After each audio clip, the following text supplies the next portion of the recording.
दूसरी यूनिट चल रही थी ना, कौन सी थी? आनुवंशिकी तथा विकास, जेनेटिक्स तथा इवोल्यूशन। इस यूनिट में से सबसे ज़्यादा आता है। अगर ये यूनिट भी तुमने कर ली, तीनों चैप्टर इसके यूनिट के याद कर लिए, तुम पास तो हो जाओगे तुम इन तीनों चैप्टरों में से।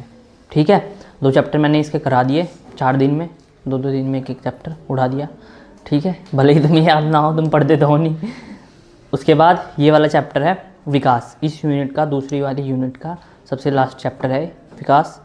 विकास को इंग्लिश में बोलते हैं इवोल्यूशन। क्या बोलते हैं? इवोल्यूशन। सबसे पहले अच्छा देखो, इस पृथ्वी, ये पृथ्वी बनी कैसे होगी? जो ये पृथ्वी है, ये ब्रह्मांड है। पृथ्वी छोड़ो तुम, ये ब्रह्मांड है जो तुम ऊपर देखते हो, तारे वगैरह, ये सब कैसे बने होंगे? बताओ, किसी को पता कुछ? हम कैसे बने होंगे? क्या हम पहले ऐसे ही थे, स्टार्टिंग से ही ऐसे थे? तो हम कैसे बने? वही है विकास। ठीक है, पहले, सबसे पहले छोटे छोटे जीव आए होंगे, फिर उसके बाद डेवलप करा होगा उन्होंने, उनके अंदर कुछ चेंज हुए होंगे, कुछ परिवर्तन हुआ होगा। उसके बाद क्या बनाए होंगे? बड़े बड़े जीव बने होंगे। ठीक है, तो छोटे श्रेणी से, छोटी श्रेणी के जो जीव होते हैं, उनसे बड़े श्रेणी के जो जीव होते हैं, हम तुम, ठीक है, उनके बनने की जो प्रक्रिया होती है, वही क्या कहलाती है? विकास। ठीक है, छोटे जीवों से बड़े जीव बनने की जो प्रक्रिया होती है, वो क्या कहलाती है? या कह दो तुम सरल जीव, सिंपल जीव, जैसे अमीबा। ठीक है, सुना ना नाम? अमीबा, जीवाणु, वायरस, ये सब। ठीक है, सिंपल जीव से, सिंपल साधारण जीव से क्या बोलते हैं उनको? जो इवॉल्व जीव होते हैं उनको क्या बोलते हैं यार? जटिल, जटिल, जटिल जीव। जटिल जीव बनने की या कॉम्प्लेक्स जीव बनने की जो प्रक्रिया होती है, उसको क्या कहते हैं? विकास। क्या कहते हैं उसको? विकास। तो विकास की प्रक्रिया में सबसे पहले जो विकास की प्रक्रिया है, ये शुरू होती है लगभग 20 अरब वर्ष पहले। कितने? 20 अरब वर्ष पहले। बहुत साल बैठते हैं। ठीक है, 20 बिलियन ईयर्स एगो, बिलियन बोलते हैं अरब को। ठीक है 20 अरब साल पहले। ठीक है, तो 1 अरब में कितने वो होते हैं?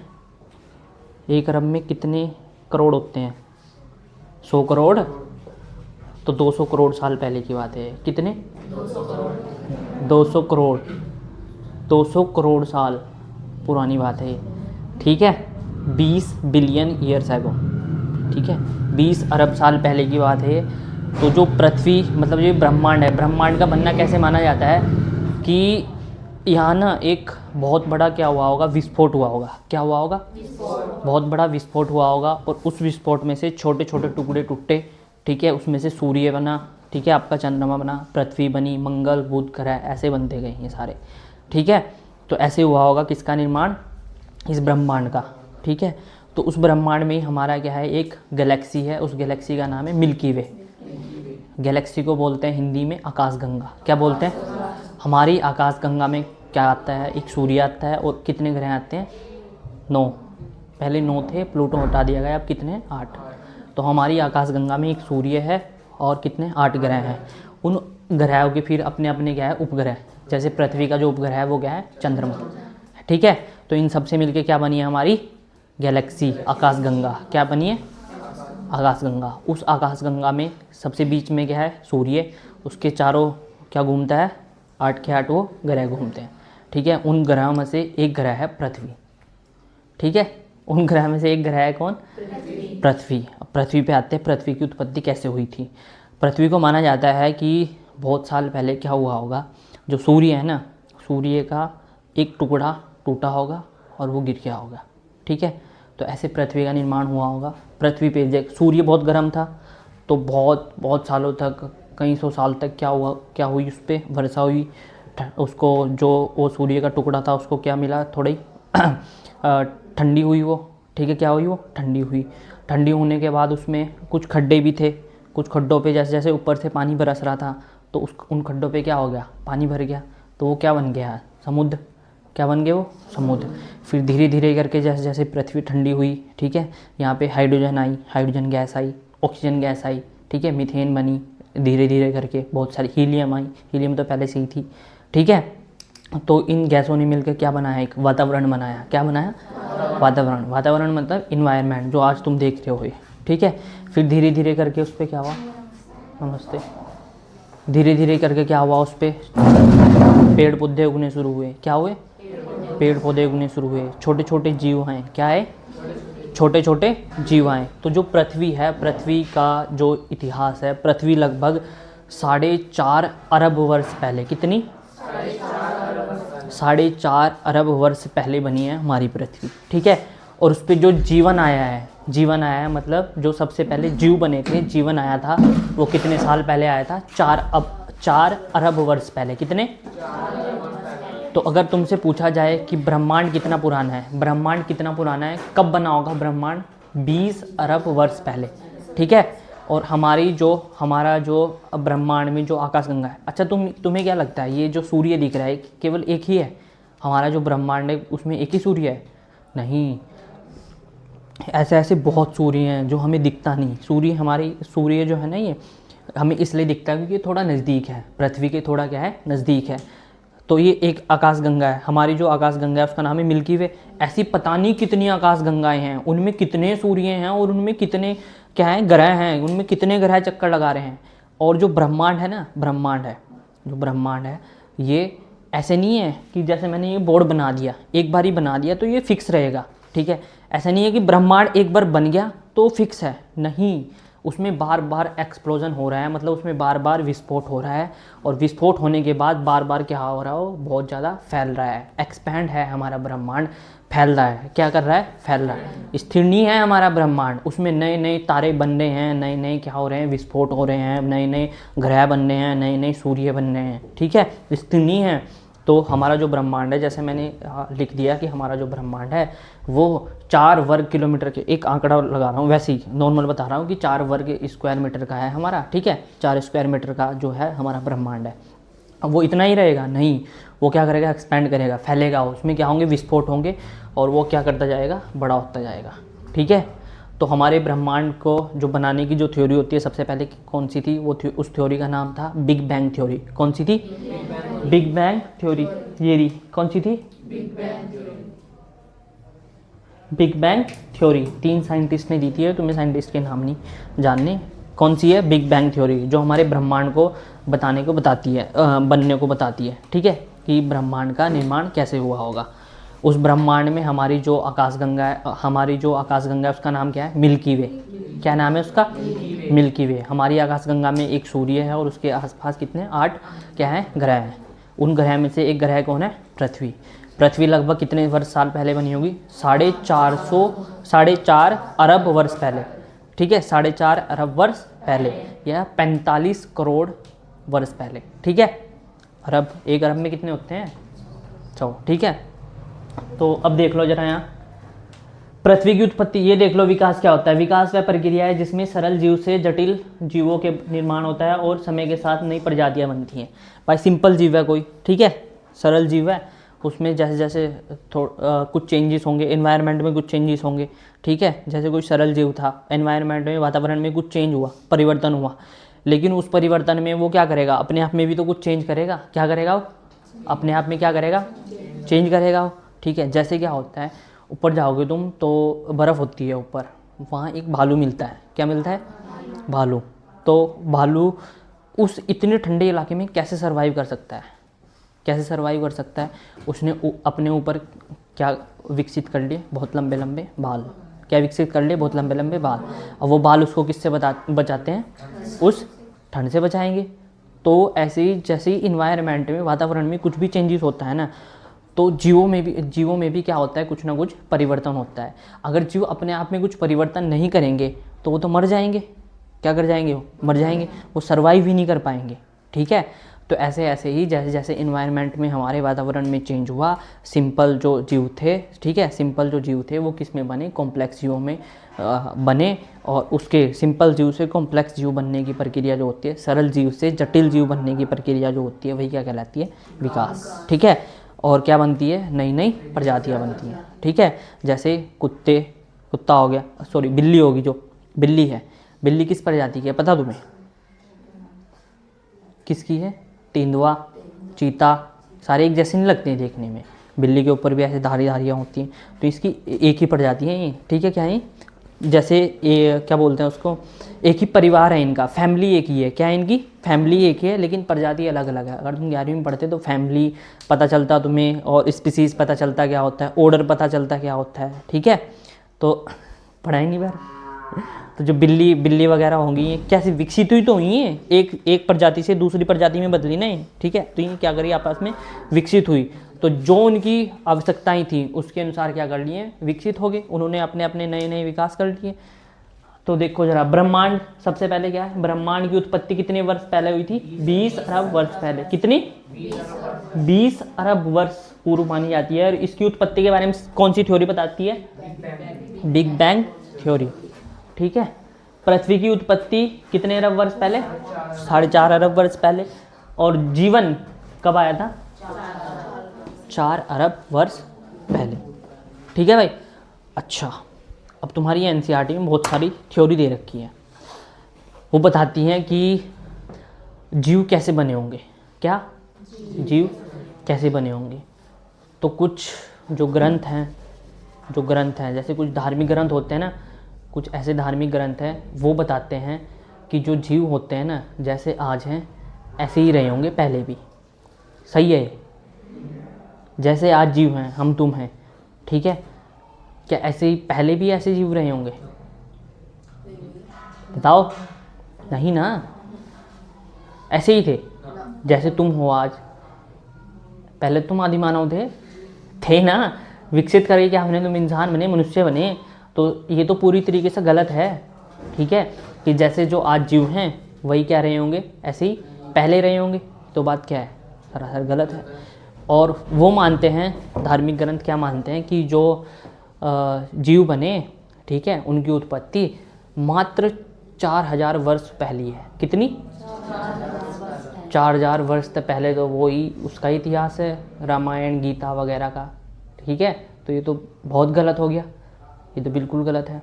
अच्छा, अब कुछ थ्योरी कहती हैं कि जो जीवन की उत्पत्ति है वो किन से हुई होगी, कार्बनिक पदार्थ से। किससे हुई होगी, कार्बनिक पदार्थ से। ये थोड़ा थोड़ा सही लगता है, ठीक है, ये क्या लगता है, थोड़ा थोड़ा सही।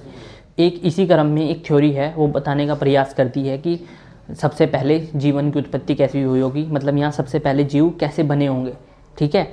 और वो थ्योरी है इसकी, मिलर की। किसकी है, मिलर की। इससे पहले, मिलर से पहले आ गया था एक ओपेरिन और हाल्डेन करके, 2 वैज्ञानिक है, ओपेरॉन और हाल्डेन, यहाँ लिखा हुआ है ओपेरिन और हाल्डेन। क्या नाम है, ओपेरन और हाल्डेन। वैसे ही बता रहा हूँ, इसको समझा दूँगा क्या लिखा हुआ है। ओपेरन और हाल्डेन ने क्या कहा था, सबसे पहले यहाँ पे ना कुछ गैसेस बनी होंगी। क्या बनी होंगी, गैस बनी होंगी। गैस जैसे हाइड्रोजन गैस होगी, अमोनिया गैस होगी, ठीक है। और कुछ वाष्प, जल की वाष्प बनी होंगी, ठीक है। और क्या होगी तुम्हारी, एक और है इसमें मीथेन। कौन सी, मीथेन। मीथेन होगी, हाइड्रोजन होगी, अमोनिया होगी और वाटर हो गया, मतलब पानी हो गया। इन सब से मिलकर क्या बनी होगी, यहाँ पहले जीव बने होंगे। अब इनसे मिलके पता क्या बनता है, सबसे पहले इनसे मिलके क्या बनता है। अच्छा, तुम्हारा जो शरीर है वो किन किन चीज़ों से मिलकर बना हुआ है, तुम्हारा शरीर किन किन चीज़ों से मिलकर बना हुआ है, कौन कौन से,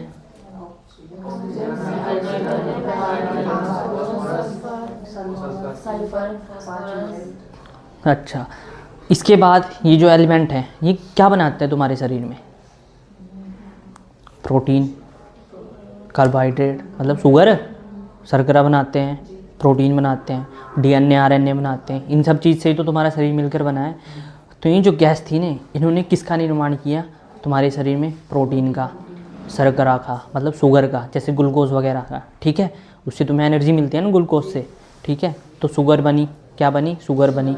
प्रोटीन बनी, क्या बनी, प्रोटीन बनी। क्या बनी भाई, प्रोटीन बनी। तुम्हारा शरीर किस किस चीज़ से मिलकर बना है, किस किस चीज़ से मिलकर बना है, प्रोटीन से, किससे, प्रोटीन से, डीएनए से, आरएनए से, शुगर से, ठीक है। इन सब चीज़ों से मिलकर बना है। तो ये जो गैस थी ना, इन्होंने सबसे शुरू में क्या बनाए, प्रोटीन बनाए, शुगर बनाए और क्या बनाए तुम्हारा आरएनए डीएनए बनाए। ये सब, ये तीन बेसिक एलिमेंट हैं, 3 बेसिक तत्व हैं ये, जिनसे मिलकर क्या बनता है तुम्हारा शरीर बनता है। 3 बेसिक यौगिक हैं। तत्व तो कह नहीं सकते इनको, यौगिक कहना बेहतर है। ठीक है, तो क्या है, ये 3 ऐसे यौगिक है जिनसे मिलकर तुम्हारा क्या बना है, शरीर बना है। ठीक है भाई। तो ओपेरियन और हाल्डिन ने ये बता दिया था कि जो जीव हैं, जीव की जो उत्पत्ति है वो इन गैसों से मिलकर बनी है। सबसे पहले जो जीव आए होंगे वो ऐसे आए होंगे। ठीक है, लेकिन उसकी पुष्टि नहीं करी थी, मतलब उसका कोई प्रयोगात्मक एक्सपेरिमेंट नहीं करा था उन्होंने। क्या नहीं करा था, एक्सपेरिमेंट। उस एक्सपेरिमेंट को किसने करा था, स्टानले मिलर ने। किसने करा था, स्टानले मिलर ने 1953 में किया था। किसमें किया था, कौन से सन में, 1953 में स्टानले मिलर ने अपना प्रयोग करा था और बताया था ओपेरियन हाल्डिन की जो परिकल्पना थी वो एक उसकी इमेजिनेशन थी कि ऐसे बने होंगे। उस परिकल्पना को साबित किसने किया था, एक्सपेरिमेंट किसने करके देखे थे, किसने करके देखे थे, स्टानले मिलर ने। किसने करके देखे थे भाई, स्टानले मिलर ने, स्टानले मिलर ने। ठीक है भाई, तो पता चल रहा, कुछ दिमाग में घुस रहा, कहाँ कहाँ क्या हो रहा है। सबसे पहले क्या बना होगा, पृथ्वी कैसे बनी होगी, ब्रह्मांड कैसे बना होगा, हमारी जो गैलेक्सी है, हमारी जो आकाशगंगा है उसका नाम क्या है। ठीक है, क्या नाम है हमारी आकाशगंगा का, मिल्की वे। कितने ग्रह हैं उसमें, और एक क्या है, सूर्य। ठीक है, और बिग बैंग थ्योरी से क्या बना था, ब्रह्मांड। ब्रह्मांड को बनाने, ब्रह्मांड कैसे बना था उसके बारे में जानकारी कौन सी थ्योरी देती है, बिग बैंग थ्योरी। कौन सी देती है, बिग बैंग थ्योरी। आओ भाई आओ, जल्दी बैठ, जल्दी। स्टूल ये रखा।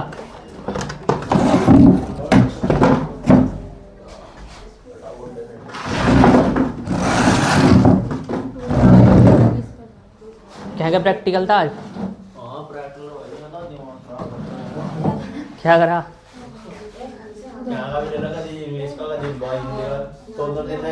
ये तो वैसे ही है अभी, है जी वैसे ही तो फाइल लगाया, फाइल चेक करो, फीस पूरे उसकी फाइल जमा, पैसे जमा करो, फीस प्रैक्टिकल की। विकास चल रहा, नया चैप्टर। ठीक है, क्या नाम है चैप्टर का, विकास, इवोल्यूशन। इसमें मैंने कुछ नहीं बताया अभी। ठीक है, तो अब देखो जरा क्वेश्चन क्या आएगा यहाँ से। इस चैप्टर का जो सबसे पहला क्वेश्चन है वो क्या है, मिलर के प्रयोग का सचित्र वर्णन कीजिए। और ये पता कौन से सन में आ रखा, 2018 में, जिस टाइम मैंने बोर्ड दिया था। ठीक है, 2018 में मिलर के प्रयोग का सचित्र वर्णन कीजिए। क्या क्या है क्वेश्चन, क्या है, मिलर के प्रयोग का सचित्र वर्णन करो। या फिर कैसे आ सकता है, स्टैनली मिलर के प्रयोग का सर्वोच्च नामांकित चित्र। या तो चित्र बनाने को आ सकता है या सचित्र वर्णन करने को आएगा। अगर सचित्र वर्णन करने को आएगा तो तुम्हें चित्र भी बनाना है और उसके बारे में भी लिखना है। अगर खाली ये आया स्टैनली मिलर के प्रयोग का सर्वोच्च नामांकित चित्र बनाइए, तो क्या क्या बनाना है तुम्हें, सारे चित्र बनाना है। और जितना मैंने पढ़ा दिया उसमें से कुछ बाहर से नहीं आएगा, ये मेरी गारंटी है पूरी 100%। तुम्हें सिर्फ यही याद करना है। तुम अपने पिछले पेपर उठा के देख लो, हाफ ईयरली वाले, फिर बताना मुझे उसमें से जितना मैंने पढ़ा दिया कितना आया हुआ है उसमें से। देखो जरा, सबसे पहले 1924 ईस्वी में ओपेरिन और हाल्डिन करके 2 वैज्ञानिक, 24 है ये, मैंने बोल दिया ना 24 है तो 24 ही है। ठीक है, तो सन 1924 में 2 वैज्ञानिक थे। क्या समझाने की कोशिश कर रहे थे, वो क्या समझाने की कोशिश कर रहे थे कि जीव की उत्पत्ति कैसे हुई है, मतलब इस पृथ्वी पे जीव कैसे बने होंगे। ठीक है, इस पृथ्वी पे जीव कैसे बने होंगे, तो कौन समझाने की कोशिश कर रहा है, ओपेरिन और हाल्डिन। सन कौन सा है, 1924। तो 1924 ईस्वी में ओपेरिन और हाल्डिन के रासायनिक उद्विकास, केमिकल इवोल्यूशन के द्वारा जीवन की उत्पत्ति का सिद्धांत दिया गया। जीवन की उत्पत्ति कैसी हुई है उसका सिद्धांत किसने दिया था, ओपेरिन और हाल्डिन ने, सन 1924 ईस्वी में। ठीक है, उसकी पुष्टि देखो यहाँ 1953 ईस्वी में। बताओ और क्या हुआ था पिछले चैप्टर में, क्या हुआ था 1953 ईस्वी में, 1953 में क्या हुआ था, हैं? बच्चे मिठाई लेके आए थे, 8 साल पहले के बच्चे हैं, रबीर के साथ में एक होटल में मिठाई खिलाया थे, आराम देखा था, मैं मजाक कर रहा था उसके साथ। कौन सा, सुमित?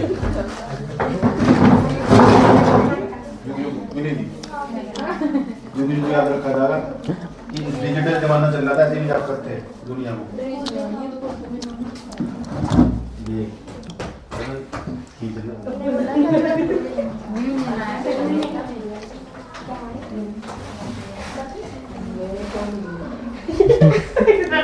नाम तो सुनीता वर्मा।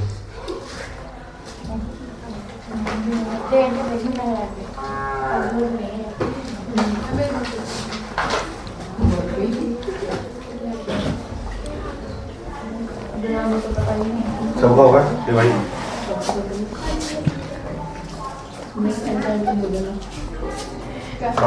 नहीं है बढ़िया लग रही है पता क्या होता स्कूल में ही है सीधा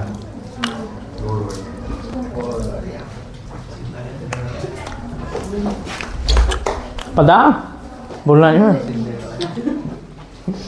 तू बता दांत फाड़ दी हाँ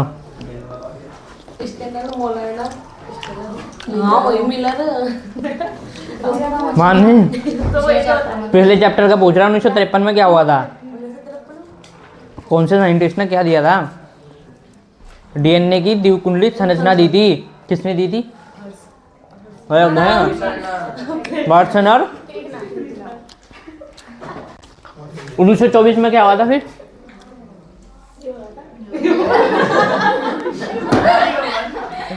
एक हो रहा है उसमें 1928 पिछले चैप्टर में 1928 में क्या हुआ था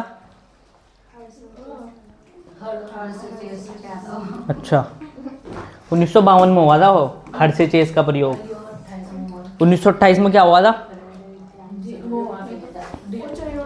हाँ वो चूहे वाला प्रयोग किसका था वो ग्रिफिथ का रूपांतरणीय सिद्धांत कुछ नहीं पढ़ देता हूँ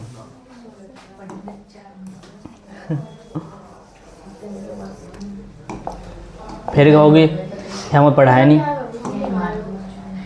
देखो जरा जीवन की उत्पत्ति कैसे हुई उसका सिद्धांत किसने दिया था 1924 में दे दिया था ओपेरिन और हाल्डेन ने ठीक है अब 1953 में आए एक वैज्ञानिक स्टैनली मिलर क्या है स्टैनली मिलर 1953 में स्टैनली मिलर ने अपने प्रयोगों द्वारा ओपेरिन के कथन की पुष्टि की मतलब इन्होंने क्या किया था वो जो कथन दिया था जो सिद्धांत दिया था उसकी पुष्टि करी थी इन्होंने अपना एक्सपेरिमेंट बनाया था जो ओपेरिन और हाल्डेन थे ना ओपेरिन और हाल्डेन थे इंग्लैंड के थे कहाँ के थे इंग्लैंड के इन्होंने जो अपना सिद्धांत दिया था वो सिर्फ एक परिकल्पना थी थ्योरी थी वो क्या थी वो एक थ्योरी थी ठीक है क्या थी वो एक थ्योरी थी लेकिन उसको एक्सपेरिमेंटल प्रूफ किसने दिया 1953 में स्टैनली मिलर ने आता है 2018 में आया था उसके बाद से आया नहीं मतलब जिस टाइम मैं था उस टाइम आया था उसके बाद से नहीं आया तो देखो जरा इसमें क्या करते हैं एक छोटा सा फ्लास्क लेंगे इसको क्या बोलते हैं फ्लास्क बर्तन ले बोल दो पतीली ठीक है क्या है छोटी सी क्या है पतीली है फ्लास्क है छोटा सा ये 1 लीटर का होता है लगभग और ये होता है 5 लीटर का इसमें 2 फ्लास्क लेंगे एक इधर क्या लेंगे 2 फ्लास्क लेंगे एक इधर लेंगे एक इधर लेंगे दोनों का आपस में एक पाइप के द्वारा क्या कर देंगे जोड़ देंगे क्या कर देंगे जोड़ देंगे क्या कर देंगे जोड़ देंगे अब उसके बाद इसमें क्या रखेंगे उबलता हुआ पानी क्या रखेंगे इस वाले फ्लास्क में उबलता हुआ पानी ठीक है इस वाले फ्लास्क में क्या रखते हैं 4 गैस होती है ये क्या है मीथेन CH3 पता है तो मीथेन H2 मतलब हाइड्रोजन NH3 मतलब 1-2 की आवाज आई बस अमोनिया क्या है NH3 मतलब H2O मतलब पानी ठीक है कितनी गैस रखेंगे इसमें 4 क्या है वो गैस है फिर क्या है पानी गैस है क्या क्या फिर ये तो 3 गैस होगी मीथेन गैस होगी हाइड्रोजन गैस होगी अमोनिया गैस होगी ये क्या है फिर तो जल है क्या है वो द्रव तो नहीं पता ठोस द्रव गैस 3 अवस्थाओं पदार्थ की 3 अवस्थाओं ठोस द्रव गैस तो मैं यही नहीं पता है तो 3 गैस हो और ये जो जल है ना ठीक है इसकी क्या बनती है इधर से ये उबलता हुआ पानी है उबलते हुए पानी में से क्या निकलती है वाष्प निकलती है भाप ठीक है क्या निकलती है वाष्प निकलती है वाष्प वाष्प वाष्प नहीं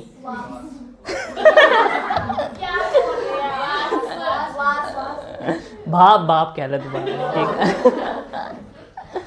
ठीक है, क्या निकलेगी इसमें से? वास। कुछ कहा था मुन्नी ने पिछली क्लास में, मुझे याद नहीं आ रहा क्या कहा था।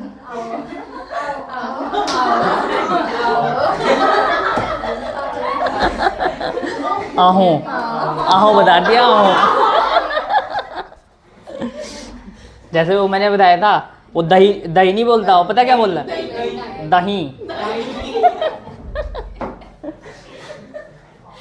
तो उबलता हुआ पानी रखा है इस वाले फ्लास्क में, और ये पता कितना टेम्परेचर देते हैं इसको, कितना तापमान देते हैं? 800 डिग्री सेल्सियस। कितना देते हैं? 800 डिग्री सेल्सियस। इसमें से क्या निकलती रहती है? वाष्प, भाप उड़ती रहती है। तो अब मुझे बताओ कि जो जल है, जल वाटर है ने, वाटर आएगा यहाँ, यह क्या आएगी? वाष्प आएगी। वाष्प आ रही, तो वाष्प तो एक तरीके की क्या होगी? गैस होगी। क्या होगी? तो ये वाटर पता क्या है? ये जल वाष्प है। क्या है ये? तो मतलब इसमें 4 ही गैस हैं, 3 नहीं है, 4 गैस है इसमें। ठीक है, ये गैस में ही तो बदल गया पानी, जब भाप बन गया तो गैस में ही बदल जाएगा। तो 4 गैस रखी उसने, अमोनिया, हाइड्रोजन, ये मीथेन, हाइड्रोजन और अमोनिया और जल वाष्प। क्या बोलेंगे इसको? 4 गैस रखी। ठीक है, पढ़ ला। कुछ तो वैसे ही लेट आए ना, बायोलॉजी में लेट आई। अब खुली इनकी आँख। तो इस फ्लास्क में क्या करेंगे? इसमें 2 इलेक्ट्रोड होंगे। इलेक्ट्रोड बताइए किसे क्या? इलेक्ट्रोड पढ़ा नहीं? विद्युत रसायन। इलेक्ट्रोड धातु की वो छड़ जो अपने ही लवण के विलयन में डूबी रहती है, क्या कहलाती है? इलेक्ट्रोड। तो इलेक्ट्रोड का काम क्या हो? विद्युत को प्रवाहित करना। क्या काम हो इनका? वह है, हाँ, कुछ नहीं पता। तो 4 गैस रखी दूसरे फ्लास्क में, यहाँ क्या रखा? पानी रखा, उसको हीट कर दिया 800 डिग्री सेल्सियस तापमान पे। यहाँ से क्या निकलती गई? वाटर वेपर, मतलब जलवाष्प। तो यार हिंदी में क्या निकलती गई? भाप निकलती गई, और वो सारी कहाँ इकट्ठा होगी? यहाँ पे इकट्ठा होगी। इसमें क्या कर दी मैंने? विद्युत प्रवाहित कर दी। इलेक्ट्रोड लगा के विद्युत प्रवाहित होगी इसमें। ठीक है, उसके बाद यहाँ क्या लगा दिए? कंडेंसर। क्या करेगा ये? कंडेंसर। कंडेंसर का मतलब पता है क्या होता है? क्या होता है कंडेंसर का मतलब? वो वाला कंडेंसर नहीं है। कंडेंसर मतलब संघनित करने का एक यंत्र। अब संघनित किसे कहते हैं? संघनन की प्रक्रिया किसे कहते हैं? संघनन पता किसी को? संघनन का मतलब होता है जब गैस किस में बदलती है? दरों में। किस में बदलती है गैस? दरों में। तो यहाँ एक यंत्र लगा देंगे, उसको बोलते हैं कंडेंसर। इसका काम क्या होगा? ये जो गैस है इनको किस में बदलना? दरों में। किस में बदलना? दरों में बदलना। लिक्विड में बदलना। किस में बदलना? लिक्विड में, मतलब दरों में बदलना। इसका नाम क्या है? इसका कंडेंसर। और उसके बाद यहाँ पे इसको क्या मिल गया था? क्या मिल गया था इसको? कार्बनिक यौगिक वाला जल। कैसा? कार्बनिक यौगिक तो पढ़े होंगे, ऐसे यौगिक जो कार्बन से मिलकर बने हो, कार्बनिक यौगिक वाले। ठीक है, तो देखो इसमें क्या होगा? यहाँ कार्बनिक यौगिक वाला क्या मिल गया? जल मिल गया। बस मोटा मोटा ये याद रखियो, एक फ्लास्क इधर, एक फ्लास्क इधर, इलेक्ट्रोड लगा दी, 4 गैस भर दी, उबलता हुआ पानी, यहाँ कार्बनिक यौगिक वाला जल मिल गया, यहाँ कंडेंसर, यहाँ वैक्यूम, इसका प्रेशर वो करने के लिए। बस इतना याद रखना तुम्हें। इसमें समझ आएगा? बताइए क्या था जरा इसमें? इधर क्या था? छोटा था वाला, छोटा था बड़ा? कितने लीटर का? लगभग 1 लीटर। उसमें क्या था? कितने डिग्री सेल्सियस पे हीट कर रहे थे? उसको किससे जोड़ा था? एक पाइप की सहायता से, बड़े वाले फ्लास्क से। वो कितने लीटर का था लगभग? उसमें क्या क्या था? 2 इलेक्ट्रोड थी। और कौन कौन सी गैस थी?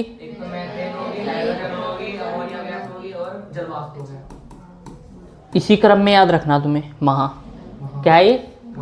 मीथेन, हाइड्रोजन और अमोनिया, इनका अनुपात लेता है। मतलब अगर मीथेन जो है ना, मीथेन उसने 2 किलो ली, तो हाइड्रोजन भी कितने लेगा? 2 किलो। लेकिन अमोनिया कितने लेगा? 1। तो इसी अनुपात में लेता है वो। इसी अनुपात में ली थी। और किस अनुपात में ली थी? 2:1। मतलब मीथेन को कितना रखा? इतना। हाइड्रोजन का इतना और अमोनिया को ये, मतलब अगर मीथेन को 2 किलो रखी तो हाइड्रोजन भी कितनी उसके बराबर, लेकिन अमोनिया उसके आधी रखी, इसी अनुपात में लिया था। और इसी क्रम में तुम्हें क्या याद रखनी है, वो गैस, ठीक है, महा के क्रम में मीथेन, हाइड्रोजन और अमोनिया।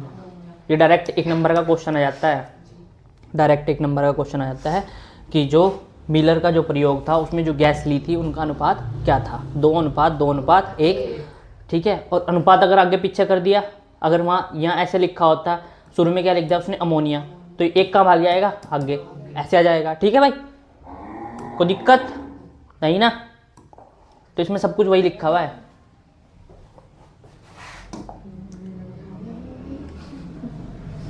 वही लिखा, इसे सुनूंगा भी मैं, ठीक है।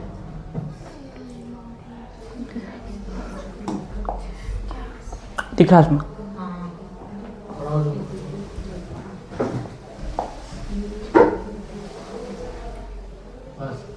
बस देखो जरा, इस प्रयोग में मिलर ने एक बड़ा फ्लास्क लिया, ठीक है, बड़ा था इधर वाला, बड़ा फ्लास्क लिया जिसमें क्या थी, मीथेन, मीथेन यानी CH4, ओहो ये 4 ही है, 4 ही है ये CH4 मीथेन, जिसमें मीथेन ली, हाइड्रोजन ली और क्या ली, अमोनिया। अनुपात पता है, देखो शुरू में मैंने मीथेन ही लिख रखी, मीथेन मतलब M, ऐसे लिखा ना मैंने वहाँ MHA, मीथेन, फिर हाइड्रोजन और फिर क्या, अमोनिया। किस अनुपात में लिया, 2:2:1 में लिया। और एक छोटा फ्लास्क लिया, क्या लिया, छोटा फ्लास्क, उसमें क्या रखा, उबलता हुआ पानी, कितने डिग्री सेल्सियस पर, छोटे फ्लास्क को बड़े फ्लास्क से जोड़ दिया ताकि जल वाष्प बड़े फ्लास्क में पहुंचती रहे, है ना, इसे जोड़ दिया था ना, छोटे वाले को बड़े से, किसके, पाइप के द्वारा एक, ताकि ये जल वाष्प जो बननी है वो कहाँ पहुंच जाए, इसमें पहुंच जाए, बड़े वाले फ्लास्क में।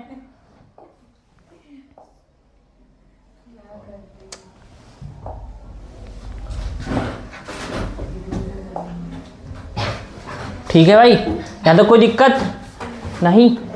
तो उसके बाद ताकि जलवाष्प बड़े फ्लास्क में पहुंचती रहे, क्योंकि पृथ्वी पर उस समय बहुत अधिक क्या था, तापमान रहा होगा। शुरू में मैंने बताया ना, सूर्य का टुकड़ा था तो बहुत ज़्यादा हीट होती थी, ठीक है, पृथ्वी पे बहुत ज़्यादा क्या थी, पृथ्वी बहुत ज़्यादा गर्म थी। तो क्या था, ताकि जलवाष्प बड़े बहुत समय तक तापमान जिसके जैसी परिस्थिति लाने के लिए मिलर ने बड़े फ्लास्क में 2 इलेक्ट्रोड लगाई, मतलब गर्म करने के लिए क्या लगाई, 2 इलेक्ट्रोड लगाई, और अत्यधिक विद्युत धारा को 1 सप्ताह तक प्रवाहित किया। कितने सप्ताह तक, 1 सप्ताह तक। और उपकरण में गैसीय मिश्रण को संघनित करने के लिए कंडेंसर की व्यवस्था की। पता ना, ये गैसों का मिश्रण था, जो गैसों का मिश्रण था, इसको संघनित करने के लिए क्या लगा दिया है, कंडेंसर लगा दिया। संघनित मत है ना, क्या हो पता, गैस से किस में, द्रव में बदलना। तो वो प्रक्रिया क्या कहलाती है, संघनन, क्या कहलाती है। और संघनन करने का जो यंत्र होता है उसको क्या बोलते हैं, कंडेंसर। ये लगाया था ना उसने, कंडेंसर, ठीक है। और अंत में 1 सप्ताह के प्रयोग के बाद एक लाल रंग का क्या है, ये गंदा सा, ठीक है, पदार्थ प्राप्त हुआ, जिसमें क्या मिला तुमको, अमीनो अम्ल। क्या बना, अमीनो अम्ल से मिलके क्या बन रहे थे, क्या बन रहा था, अमीनो अम्ल से मिलकर प्रोटीन। अमीनो अम्ल मिलकर क्या बनाते हैं, प्रोटीन। तो अमीनो अम्ल मिले और क्या मिला है, शर्करा मतलब शुगर, ठीक है, चीनी मिली था वहाँ, ठीक है। और क्या मिले, कार्बनिक अम्ल, ऑर्गेनिक एसिड, ठीक है, कार्बनिक अम्ल मिले। ऑर्गेनिक एसिड जैसे ये होगा यार, CH3COOH, एसिटिक एसिड है इसका नाम, सिरका, ठीक है। ऑर्गेनिक अम्ल, कार्बनिक अम्ल मिले, उसका मिश्रण मिला। और ओपेरिन के कथन की पुष्टि हुई कि वातावरण में उपस्थित मीथेन, हाइड्रोजन, अमोनिया से ही क्या हुई है, जीवन की उत्पत्ति हुई है। ये तो इससे आसान तो कुछ भी नहीं है यार, कुछ है इससे आसान तो फिर सुनाओ इसको जल्दी याद करके। कुछ है क्या इसमें, याद क्या करना है इसमें, तो जल्दी याद कर। पिछला डायग्राम भी देख लो, क्वेश्चन याद करो पहले तो, क्वेश्चन याद करने कहा, बड़बड़ाने को नहीं कहा था। अगला प्रश्न आपकी स्क्रीन पर ये रहा, ठीक है। समजात व समवृत्ति अंगों को उदाहरण सहित समझाइए। समजात मतलब होमोलोगस, होमोलोगस होमोलोगस एनालोगस। समजात, सम मतलब समान, जात मतलब जाति, समान जाति के जो, ठीक है। देखो जरा, समजात अंग किन्हें कहते हैं? समजात अंग, समजात पढ़ लो।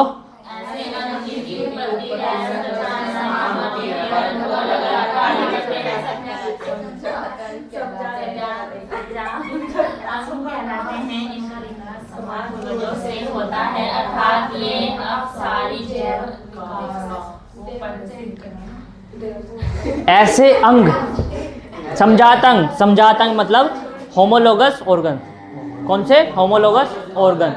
समजात अंग किन्हें कहते हैं? ठीक है, तो समजात अंग उन्हें कहते हैं जिनकी उत्पत्ति क्या होती है? समान होती है, और संरचना भी उनकी क्या होती है? समान। संरचना मतलब वो दिखने में भी कैसे दिखते हैं? एक जैसे, ठीक है, दिखने में भी क्या दिखेंगे? एक जैसे।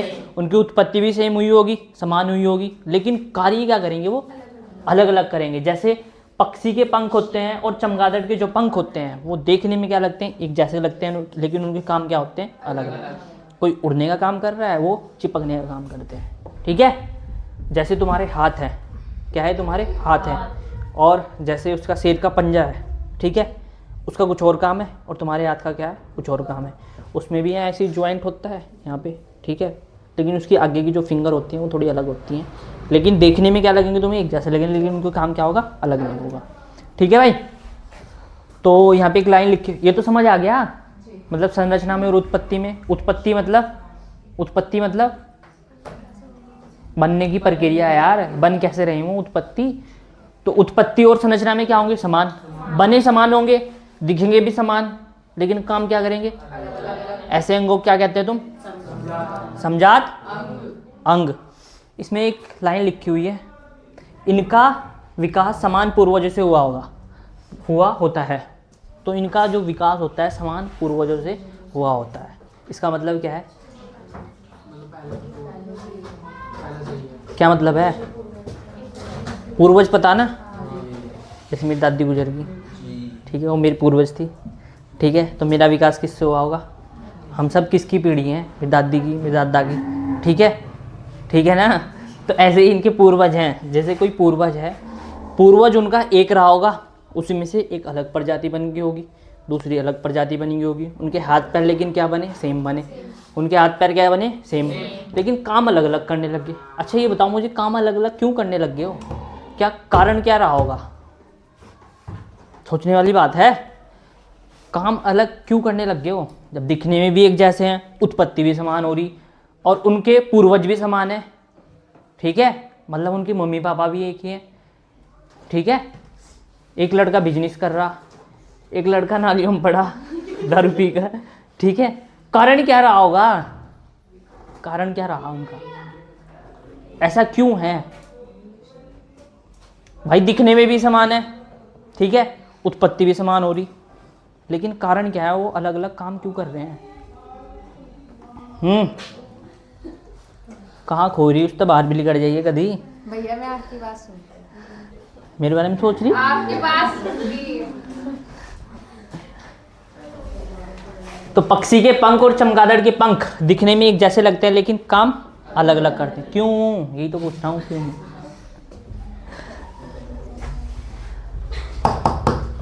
बताओ। फर्क पड़ता है, पता किसका पड़ता है फर्क? वातावरण का। किसका? जो जैसी संगत में रहेगा वैसे उस पर क्या होगा? सच है ये बात, सच है ये बात। जो जैसी संगत में रहेगा उस पर ऐसा ही असर होगा, ठीक है। जो जैसे वातावरण में रहेगा, ठीक है, वो अपने अंदर ऐसे ही क्या कर लेगा? परिवर्तन कर लेगा। मानने की, जैसे मैंने तुम्हें भी बताया था, भालू वाला एग्जाम्पल दिया था। ऊपर रहता है तुम्हें भालू, कहाँ मिलता है? बर्फ़ में मिलता है वो वाला भालू, ठीक है। तो वहाँ पे क्या है? बहुत ज़्यादा क्या है? ठंड है, तो उसको अपने शरीर को ठंड से बचाना है, तो उसके लिए उसने क्या विकसित कर लिए? बहुत लंबे लंबे बाल, ठीक है। लेकिन जो यहाँ मिलेगा भालू, उसमें थोड़ा ही ना बाल होंगे, क्योंकि यहाँ तो बहुत ज़्यादा क्या पड़ती है? गर्मी पड़ती है, ठीक है ना। तो इन्वायरमेंट का सारा खेल है, जैसी संगति में जो रहेगा वैसे ही बन जाएगा, ठीक है। जैसे ये पक्षी के जो पंख होते हैं और चमगादड़ के जो पंख होते हैं दिखने में एक जैसे, लेकिन काम अलग अलग। पूर्वज क्या इनके समान। अब यहाँ लिखा हुआ है अर्थात ये अपसारी जैव विकास को प्रदर्शित करते हैं। डाइवर्जेंट इवोल्यूशन, क्या अपसारी जैव विकास। अपसारी का मतलब क्या होता है? लेंस पढ़े होंगे, अपसारी अभिसारी लेंस पढ़े ना। अपसारी का मतलब क्या होता है? अपसारी लेंस क्या हो और अभिसारी लेंस क्या हो? अपसारी लेंस वो जो प्रकाश की किरणों को क्या कर देगा? फैला देगा। और अभिसारी लेंस क्या हो? जो प्रकाश की किरणों को एक जगह इकट्ठा कर लेगा। तो अपसारी जैव विकास का मतलब पता क्या है? ऐसा विकास जो क्या होगा, शुरू में रहा होगा लेकिन एक स्पीसीज बनी होगी, वो उसी वातावरण में न रह के अलग अलग वातावरण में जाएगा और अपने जो प्रजाति है उनको क्या कर देगा? फैला देगा। ठीक है, क्या कर देगा? फैला देगा। अपसारी जैव विकास का मतलब है ऐसा विकास जो क्या हो रहा है? फैल रहा है। क्या हो रहा है? फैल रहा है। ठीक है, ऐसा विकास जो क्या कर रहा है? फैल रहा है, दूर दूर उसकी प्रजातियां फैल रही हैं, उसके विकास को क्या कहते हैं? अपसारी जैव विकास, डाइवर्जेंट इवोल्यूशन। ठीक है, और एक होगा फिर अभिसारी विकास। क्या होगा? उसको कन्वर्जेंट इवोल्यूशन बोल लेंगे। क्या बोल लेंगे? तो ऐसा विकास जिसमें बहुत सारी प्रजातियां आएंगी, आदि विलुप्त हो जाएंगी, कुछ एक बचेंगी और बहुत एक सीमित एरिया में ही क्या रह जाएंगी? समाप्त हो जाएंगी। लेकिन ये क्या कर रहा? कन्वर्जेंट इवोल्यूशन क्या करता है? बहुत सारी प्रजाति, एक प्रजाति है, एक ही प्रजाति से बहुत सारी क्या बन गई? अलग अलग प्रजातियां बन गई। ठीक है, तो उसका क्या करा? अपनी जो प्रजाति है उसने क्या कर दी? अलग अलग एरिया में फैला दी। तो विकास क्या हो रहा है? बढ़ रहा है। पहले छोटी प्रजाति रही हो, कोई निम्न प्रजाति रही, कोई सिंपल जीव रहे होंगे उस प्रजाति के, फिर क्या करा उसने? धीरे धीरे क्या करा? विकास करा और क्या बना दिए? बहुत कॉम्प्लेक्स जीव बना दिए, जटिल जीव बना दिए उसी प्रजाति के, बहुत खतरनाक। जैसे नॉर्मल सा एग्जांपल समझो तुम, बिल्ली इतनी खतरनाक नहीं होती, लेकिन तेंदुआ क्या होता है? उसी प्रजाति का है। उसी किसका है? उसी प्रजाति का है। क्या करेगा वो? बहुत बहुत खतरनाक होता है ना तेंदुआ तो। ठीक है, तेंदुए के बाद फिर क्या आता है? चीता आ गया, उसी प्रजाति का है। तो उसने क्या करा? ये विकास। क्या करा उसने? विकास। ऐसे विकास को क्या बोलते हो तुम? कन्वर्जेंट इवोल्यूशन, मतलब अपसारी जैव विकास। क्या बोलते हैं? जैव विकास, कन्वर्जेंट इवोल्यूशन। ठीक है, एग्जाम्पल याद रखना। उसके बाद ये बहुत इंपॉर्टेंट है और ये इसमें लिखा नहीं हुआ क्या सन? क्वेश्चन लिखना भूल गए। बहुत इंपॉर्टेंट है ये, लगभग हर पेपर में हाफ ईयरली में देख लो जाके, मिलेगा ही मिलेगा पक्का। प्री बोर्ड में मिलेगा ही मिलेगा। बहुत बार ही आता है ये। समझा तो समवृत्ति अंग, ये एक आ गया। फिर समवृत्ति अंग, ऐसे अंग जिनकी उत्पत्ति व संरचनाएं अलग अलग होती हैं। मतलब उत्पत्ति और संरचनाएं अलग अलग होती है, मतलब उनकी जो दिखाई देने की जो संरचनाएं हैं वो क्या होंगी? अलग। उनकी उत्पत्ति भी अलग होगी। उत्पत्ति अलग होगी मतलब उनके पूर्वज क्या रहेंगे? अलग अलग। जब दिखने में कोई चीज़ अलग होगी, ठीक है, दिखने में क्या होगी? कोई चीज़ अलग होगी, तो उनकी सिंपल सी बात है, उनके जो पूर्वज रहे होंगे वो क्या रहेंगे? अलग अलग। जैसे तुम्हारे हैं और हाथी के पूर्वज सेम थोड़ा ही ना है। हाथी अलग दिखता है, तुम अलग दिखते हो, तो इसका मतलब उसके पूर्वज अलग हैं और तुम्हारे पूर्वज क्या हैं? अलग है, क्योंकि उसकी संरचना तुम्हारी संरचना सेम थोड़ा ही ना है। तो वो यही कहना चाह रहा है, ऐसे अंग जिनकी उत्पत्ति और संरचनाएं क्या होती हैं? अलग अलग। ठीक है, परंतु कार्य क्या करेंगे? कार्य क्या करेंगे? अब इनकी ऐसी क्या वो रही होगी, क्या आवश्यकताएं रही होंगी ऐसी इनकी, जो ये दिखने में क्या है? अलग अलग, लेकिन काम क्या कर रहे हैं? समान। क्या आवश्यकताएं रही होंगी? क्यों रही होंगी? बताओ। पढ़ा लिया कितने दिन पढ़ा लिया? तो दो ही पढ़ा है। सुन लिया? हाँ, सस्ता सुनता है ना, क्यों तारे स्मार्ट की अलग सी कौन है? सर यार ठीक है, तो इनकी क्या आवश्यकताएं रही होंगी? भाई दिखने में कोई संरचनाएं क्या है? अलग, लेकिन काम क्या कर रही है? क्यों? वातावरण क्या है? संगति में है। अच्छा, कोई एग्जाम्पल देके बताओ मुझे। मनुष्य हो गया तो क्या करेगा? मनुष्य ने क्या करा? हाँ, अच्छा, और सकल अंग थोड़ा ही नहीं है कोई अंग का उदाहरण। काम एक जैसे करते हो हैं?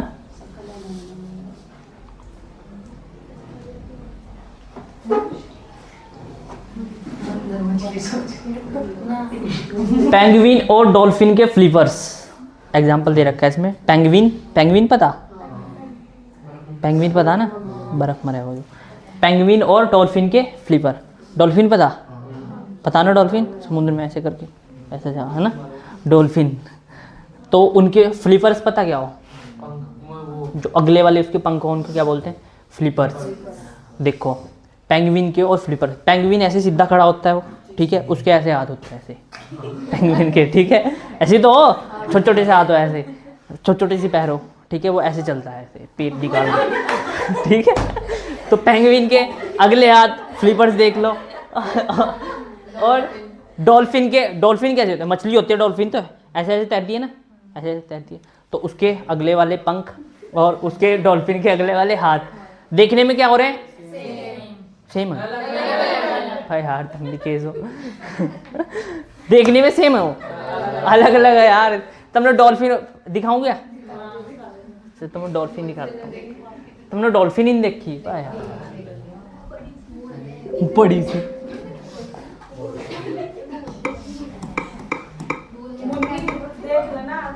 डॉल्फिन, मुन्नी देख ला, ये हैं तो डॉल्फिन, देखी क्या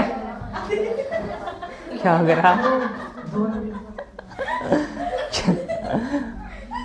पहली बारी देख रहे क्या तुम, देख किया तो तुम ना यार। ये डॉल्फिन के ये वाले जान चाहिए, इनको बोलते हैं फ्लिपर, क्या बोलते हैं इनको, फ्लिपर।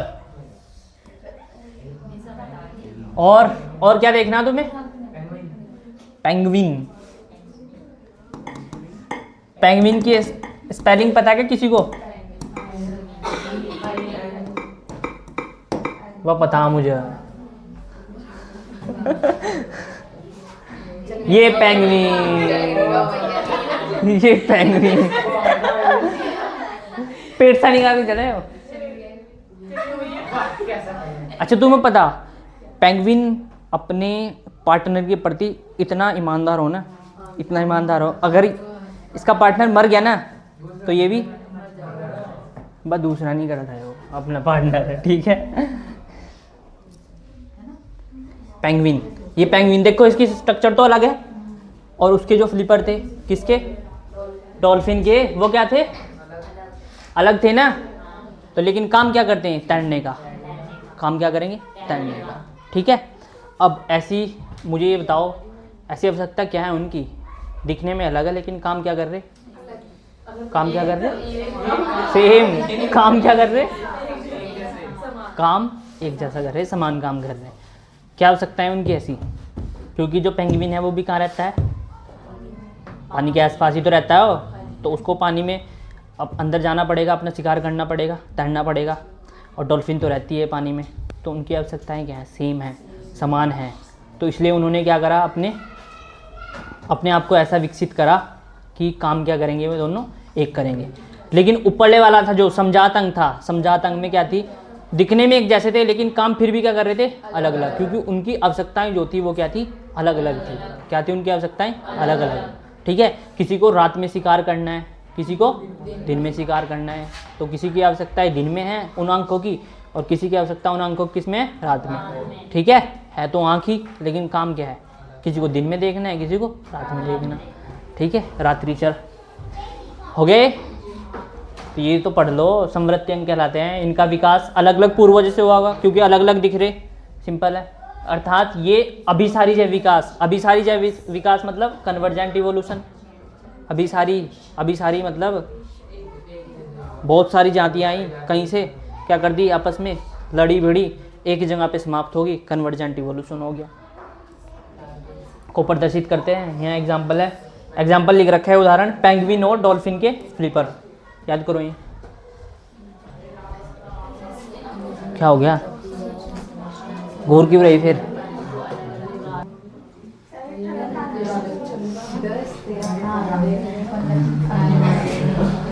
डार्विन चाचा देखो क्या कहते हैं आपको, मस्त है यार, बड़ा मस्त है, पॉइंट तो बहुत मस्त बताए थे इसने, डार्विन ने। डार्विन का बहुत तगड़ा योगदान है इसमें, जैव विकास में, ठीक है। विकास के क्रम में डार्विन ने बहुत बहुत महत्वपूर्ण योगदान है इसका। डार्लिंग यार, हम कितने खतरनाक बच्चे यार, डार्विन को डार्लिंग बता रहे। किसके शब्द हैं? मुन्नी के? तेरे तेरे देखो, डार्विन ने एक सिद्धांत दिया था, उसे बोलते हैं प्राकृतिक वर्ण का सिद्धांत। ठीक है, डार्विन के प्राकृतिक वर्ण के सिद्धांत का वर्णन कीजिए। 10, 13, 18 मतलब 26 में भी आ सकता है, 18 में जिस टाइम मैंने पेपर दिया था सारे उसी टाइम आए थे। तो डार्विन ने कौन सा दिया था? प्राकृतिक वर्ण का सिद्धांत, natural selection theory of Darwin. ठीक है, डार्लिंग नहीं, डार्विन का प्राकृतिक वर्ण का सिद्धांत, natural selection theory of Darwin. ठीक है, ये चाचा क्या कहते हैं देखो, प्रत्येक जीवधारी में संतान उत्पन्न करने की अपार क्षमता होती है। ठीक है, और प्रकृति उसे ही चुनती है जिस जीव में दूसरे जीव से ज्यादा संतानें उत्पन्न करने की क्षमता होती है। ये देख लो। ठीक है, इसको पता क्या बोलते हैं? ये इसको, इस लाइन को पता क्या बोलते हैं? इसको बोलते हैं इंग्लिश में रिप्रोडक्टिव फिटनेस। क्या बोलते हैं? प्रजनन क्षमता। क्या बोलते हैं? तो सिंपल सी बात है, जो जीवधारी ज़्यादा बच्चे पैदा कर सकता है वो अपनी संतति को, मतलब अपनी ज़्यादा बच्चे पैदा करेगा तो उसकी ज़्यादा प्रजातियाँ आएंगी। ठीक है, ज़्यादा परिवार बढ़ेगा। ठीक है, उसका ये अल्लाह फल्ला होगा चारों जगह। ठीक है, तो वही क्या करेगा? वही उसको, सिंपल सी बात है, अगर कहीं लड़ाई भी होगी उसके बच्चे उसको बचा लेंगे, उसके परिवार बड़ा है ना, बचा लेगा। तो ठीक है, तो वो क्या रहेगा? उसमें सेफ रहेगा, उस वातावरण में क्या रहेगा? वो सेफ रहेगा। तो इस लाइन का मतलब यही है बस। ठीक है, तो वही जीवित रहेगा, मतलब सिंपल सी बात है। तो दूसरी लाइन देखो क्या कहती है? प्रकृति में भोजन, आवास और ऑक्सीजन आदि की उपलब्धता सीमित है। ठीक है, क्या है? सीमित है। प्रकृति में भोजन भी सीमित है, आवास भी और ऑक्सीजन भी सीमित है। अतः जीवधारियों को अपनी आवश्यकता पूर्ण करने के लिए अन्य जीवधारियों से संघर्ष करना पड़ता है। जैसे तुम्हें नौकरी पाने के लिए कंपटीशन करना पड़ा ना एक दूसरे से। ठीक है, तो ऐसे ही जीवधारियों को भी अपना खाना खाने के लिए, खाना बनाने के लिए, कैसे खाना बनाते हैं, कोई शिकारी है, ठीक है, उससे खाना छीनने के लिए उससे संघर्ष करना पड़ेगा ना, क्योंकि फूड तो क्या है? लिमिटेड है। ठीक है, तो आवश्यकता पूर्ण करने के लिए जीवधारियों क्या करना पड़ता है? संघर्ष। ठीक है, स्ट्रगल। अनन्या पांडे वाला नहीं है स्ट्रगल, पता तुम्हें अनन्या पांडे को ना? सब संघर्ष करना पड़ता है और अंततः वही जीतता है जो ज़्यादा फिट होता है। ठीक है, जो लड़ भिड़ सकता है ना, बढ़िया बॉडी वॉडी बनी होगी जिसकी, वही क्या होगा? फिट, जो तुम्हें प्रोटेक्ट कर सकता है। मनीषा इसका क्या नाम है? विशाखा। ठीक है, तेरे पे फिट नहीं बैठ रही है, तू फिट नहीं है शरीर से, थोड़ा ही ना फिट। तुम्हें क्या लगता है शरीर से ही कोई इंसान फिट हो सकता है बस? है? मानसिक फिटनेस भी तो जरूरी है। यस, तो शरीर तक फिट है और मानसिक रूप तक फिट है। नंबर 3, अरे बस हमें पता तू फिट है शरीर तक। नंबर 3 देख लो। नंबर 3, जो जीवधारी वातावरण के अनुकूल अपने अंदर परिवर्तन कर सकते हैं वही प्रकृति में जीवित रहते हैं और अन्य क्या हो जाते हैं? नष्ट हो जाते हैं। क्या हो जाते हैं? नष्ट हो जाते हैं। मानने की बात, यहाँ सूखा पड़ गया, कल को सूखा पड़ गया, ठीक है, अकाल पड़ गया, तुम क्या करोगे? तुम घर छोड़ के भाग जाएंगे, प्रवास कर जाओगे, मतलब एक जगह से दूसरी जगह चले जाओगे, बच जाओगे तुम। लेकिन जो यहीं रहेंगे वो क्या करेंगे? खत्म। ओम नमः शिवाय। कुछ लाभदायक लक्षण पीढ़ी दर पीढ़ी। तो इसका मतलब तो समझ, लाइन का मतलब समझ आया तुम्हें? किसी को इस लाइन का मतलब समझ आया क्या? इस लाइन का मतलब वातावरण के अनुरूप अगर तुम नहीं बदलोगे ना, ठीक है, मॉडर्न जमाने में नहीं आओगे तुम, ठीक है, पुराने ख्यालात में ही रहोगे, तुम क्या हो जाओगे? मरने के नहीं तुम। विलुप्त वाली थ्योरी भी इसमें एक आज जो अंग हम ज़्यादा समय तक वो यूज नहीं करते ना, विलुप्त हो जाए। पढ़ाई इस लाइन का मतलब समझ आया क्या? जो जीवधारी वातावरण के अनुकूल अपने अंदर परिवर्तन कर सकता है। अगर वातावरण में कुछ चेंज हो रहा है और उसके अकॉर्डिंग हमने अपने अंदर भी क्या कर लिया, चेंज कर लिया, तो तभी हम जीवित रह सकते हैं। उसके जीवित रहने के क्या चांस क्या हो जाते हैं? बढ़ जाते हैं, ठीक है। तो प्रकृति में जीवित रहते हैं और अन्य क्या हो जाते हैं? नष्ट। कुछ लाभदायक लक्षण पीढ़ी दर पीढ़ी वंशागत होते रहते हैं, इसके विपरीत हानिकारक लक्षण किसी न किसी पीढ़ी में नष्ट हो जाते हैं। और डार्विन ने इसे प्राकृतिक चयन क्या कहा? तुम्हारे अंदर कुछ अच्छे गुण भी है, तुम्हारे अंदर कुछ बुरे गुण भी है, ठीक है। तो जो अच्छे लक्षण हैं वो पीढ़ी दर पीढ़ी क्या होंगे? क्या होंगे? वंशागत, एक पीढ़ी से दूसरी पीढ़ी में जाएंगे। बुरे लक्षण भी तो जाएंगे ना। तो लेकिन नेचर जो है, नेचर प्रकृति जो है, किसको चुनेगी? जिसके अंदर ज़्यादा अच्छे लक्षण है या ज़्यादा हानिकारक लक्षण है, किसको चुनेगी प्रकृति? अच्छे लक्षण वालों को। तो उसे ही डार्विन ने क्या कहा? प्राकृतिक चयन, नेचुरल सिलेक्शन। क्या? Natural selection. इन चारों लाइन का मतलब समझ आया तुम्हें किसी को? दोबारा पढ़ो इनको, चारों लाइन को, 1 2 3 4 पढ़ो, अपने हिसाब से पढ़ो। बहुत सिंपल लाइन है ये, बहुत इजी लैंग्वेज में लिखा है ये, नहीं तो देख लो कहीं जाके क्या लिखा मिलेगा तुम्हें। देखा किसी ने? हैं? देखा कहीं और? बायोलॉजी कहीं और देखी क्या? उसके वर्ड देखे क्या लिखे हुए? देख लियो, मॉडल देख लियो उठा के। इम्पोर्टेंट है ये। डार्विन का जो सिद्धांत था, डार्विन ने क्या सिद्धांत दिया था? हाँ, पेपर में आता है। जो मैं पढ़ा रहा ना, इनमें से कुछ भी आ सकता है। ये 7-8 क्वेश्चन याद होने के क्या यार तुम्हें एक चैप्टर के? तो बस यही 7-8 क्वेश्चन याद करने। अगर ये भी ना आए फिर मैं तुम्हें बताऊंगा फंडा क्या है। तुम्हें बताया भी था एक दिन, इस चैप्टर से जो भी क्वेश्चन तुम्हें दिख गया ना कि ये मैंने पढ़ा नहीं और मुझे भैया भी ने भी नहीं पढ़ाया, इसका मतलब सबके लिए नया वो, ठीक है। किसके? सबके लिए। जितने बच्चे बैठे हैं वहाँ सबके लिए नया होगा। तो तुम्हें क्या करना, इस वाले बस तुम्हें ये पता होना चाहिए कि इस चैप्टर का है क्वेश्चन, इस चैप्टर से जो भी क्वेश्चन तुम्हें याद होगा, जो भी आंसर याद होगा वही लिख दियो। बस उस पर क्या करना, जैसे क्वेश्चन क्या है, वो 20वां क्वेश्चन है तो आंसर 20 नहीं डालना, वहाँ कुछ भी नहीं डालना, वो आंसर नंबर ही नहीं डालना। बस वो देखता रहेगा कौन सा आंसर है, बस आंसर डालना, ठीक है। ये तो तरीके हो।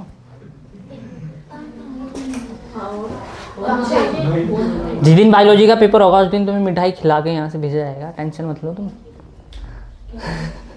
Thank you.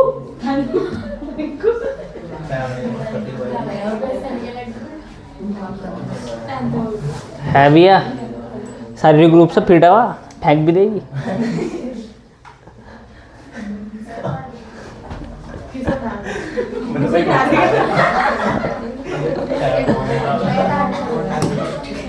अंशुल है उसका नाम, अंशुल। कौन है अंशुल? भैया तेरे, देख रहा था मैंने इस लड़की को कहीं देखा जरूर। अंशुल तेरे भैया ना? हाँ, मुझे पहले ही बताया था उसी के परिवार से। अंशुल, आदित्य है ना एक और? आदित्य क्या ना? आदित्य है ना? एक और है आदित्य भी, उनका भाई बड़े वाला। अच्छा, बुआ का लड़का है शायद वो। फिर उसकी क्या कह रही? उतारने को कह रही। पीडीएफ भेज दूँ घर जाके, आराम से सुंदर सुंदर लिखिए, ठीक है। हो गए? पढ़ लो। ये बंद है वो? नहीं समझा लिया सारा? हाँ, एक बस। कल को खत्म होना चैप्टर यो? हो, ये तो आज हो जाता बस। अच्छा, बच गया। तू तो बहुत ही लग रहा है यार। ये यार के पेपर सारे। चलो कुछ भी नहीं छोड़ रहा मैंने इसमें, इस चैप्टर में। तो ये छोटा चैप्टर है थोड़ा, छोटे छोटे भी लिया कर, लिख कर एक नंबर दिए। एक नंबर है, इतने मेहनत कर रहा हूँ। एक नंबर में 5 डंडा बजाएगा। है। क्वेश्चन देखो, अनुकूलनी विकिरण क्या? इंग्लिश में बोलते हैं एडेप्टिव रेडिएशन। एडेप्टिव अनुकूलनी विकिरण क्या है, उदाहरण देकर समझाइए। 2015-18, ये फिर 18 में आया हुआ। सारे 18 में क्यों आए हुए? 3 क्वेश्चन आ गए 18 वाले, बताओ।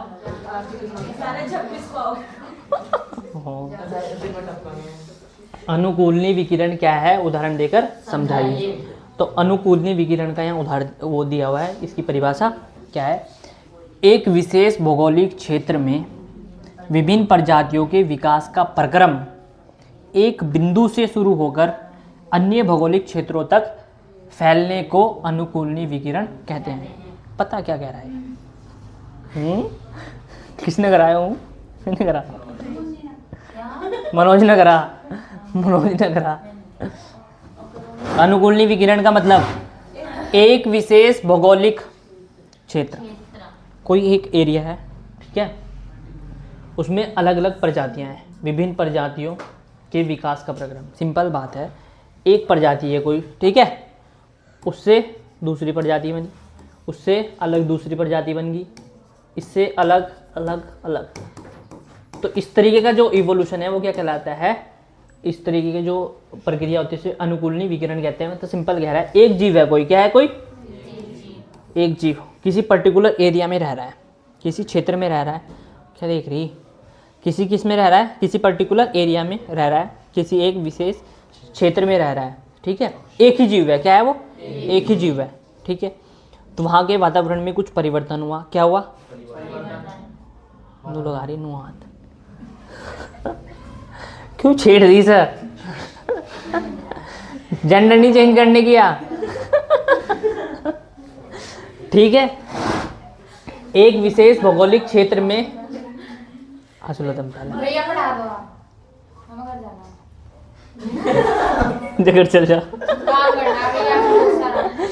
एक विशेष भौगोलिक क्षेत्र में विभिन्न प्रजातियों के विकास का प्रक्रम एक बिंदु से प्रारंभ होकर अन्य भौगोलिक क्षेत्र तक फैलने को अनुकूलनी विकिरण कहते हैं। सिंपल सी बात है, कोई एक जीव है, क्या है? कोई एक जीव है, किसी पर्टिकुलर एरिया में किसी विशेष क्षेत्र में रह रहा है, ठीक है। उससे क्या बनी? अलग अलग नई नई प्रजातियां बनी। क्या बनी? नई नई क्या मिली? अलग अलग प्रजातियां बनी। तो बहुत सारी प्रजातियां बनेगी, लेकिन सारी की सारी विकसित किससे हुई है? किससे हुई है? एक ही जीव से। तो सिंपल है, एक बिंदु से प्रारंभ हो रहा लेकिन अलग अलग क्षेत्रों में फैल रहा। ये प्रजाति कहीं और चले गई, ये वाले कहीं और चले गई, ये कहीं और चले गई, लेकिन एक ही क्षेत्र में रह रहे थे। एक ही क्या था? एक ही जीव था, उससे बहुत सारी प्रजातियां बन गई। इस तरीके जो प्रक्रिया होती है इसको क्या कहते हैं? अनुकूलनी विकिरण। इसका एक बहुत बढ़िया एग्जाम्पल है, इसमें 2 लिख रखे हैं मैंने। एक तो है डार्विन फिंच और एक है ऑस्ट्रेलियन मार्सुपियल। डार्विन फिंच देखो क्या था? एक ना गैलापैगोस आइसलैंड था। क्या था? गैलापैगोस आइसलैंड था, ठीक है। तो ये जो डार्विन था ना, डार्विन विश्व के भ्रमण पे निकला था, ठीक है, यात्रा पे निकला था पूरे विश्व की।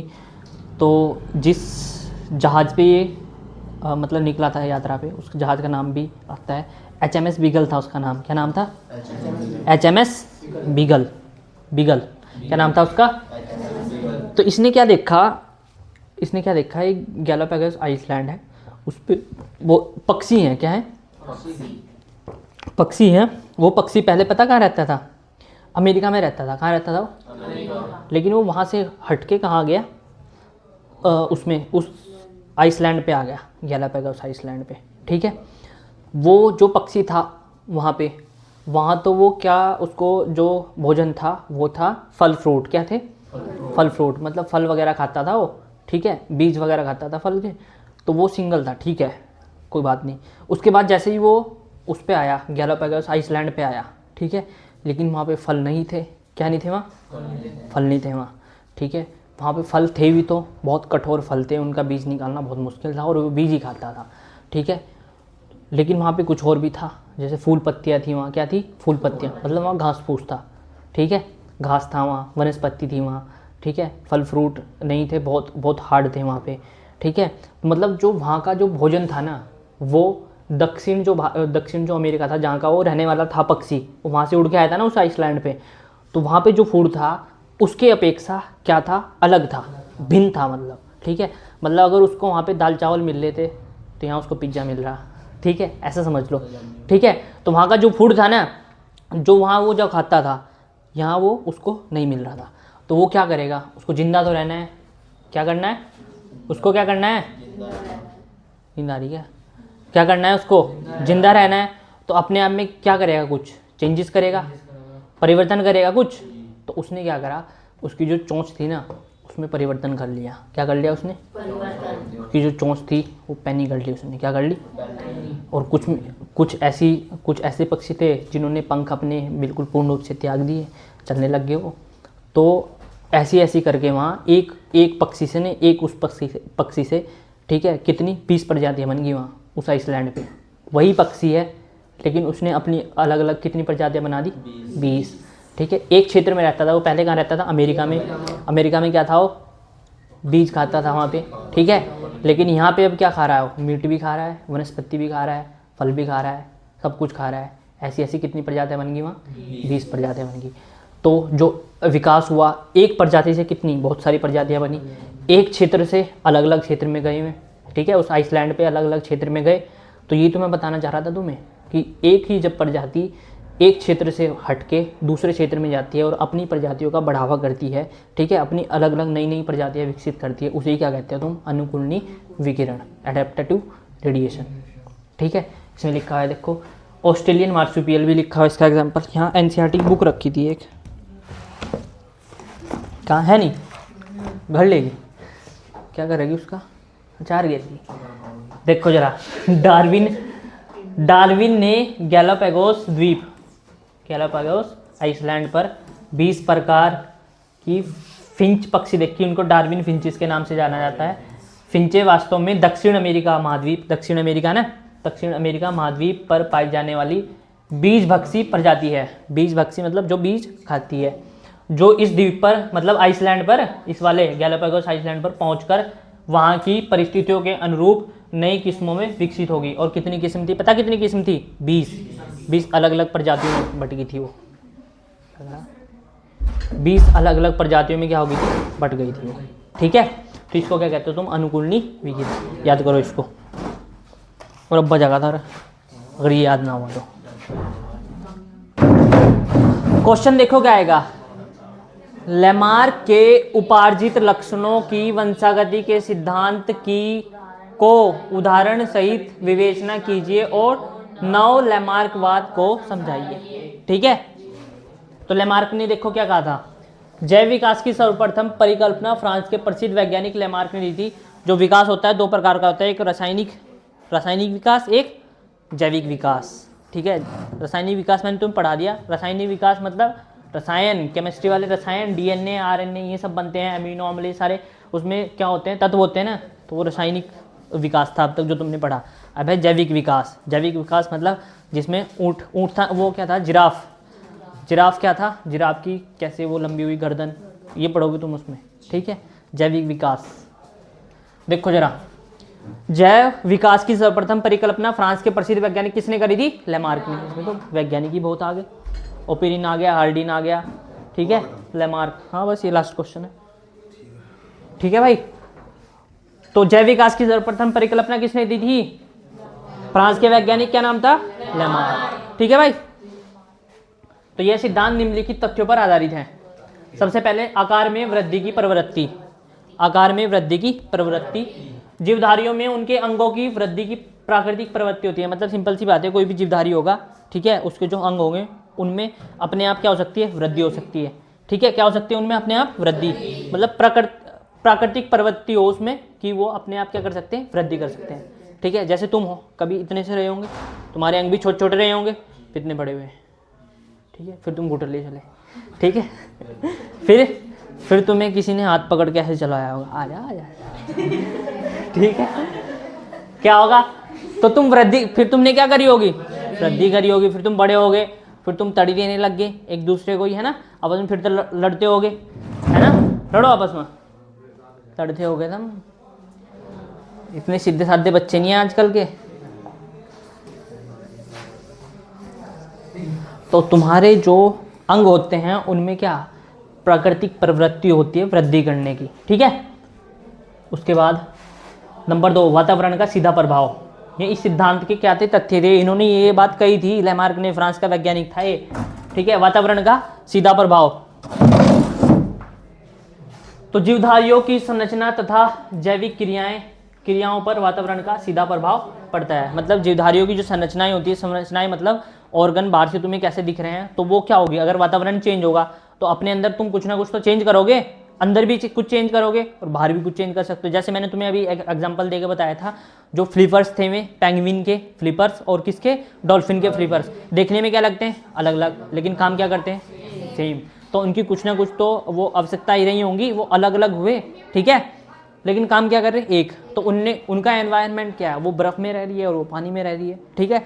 तो अलग अलग एनवायरनमेंट, इसलिए उनकी जो संरचनाएं होगी क्या होगी, अलग अलग होगी, लेकिन काम क्या करती है, एक।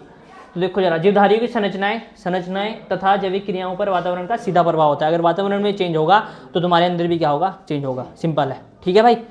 उसके बाद नंबर 3, अंगों का उपयोग या अनुपयोग। ये बढ़िया है, अंगों का उपयोग या अनुपयोग। जीवधारी वातावरण से प्रभावित होकर अपने अंगों का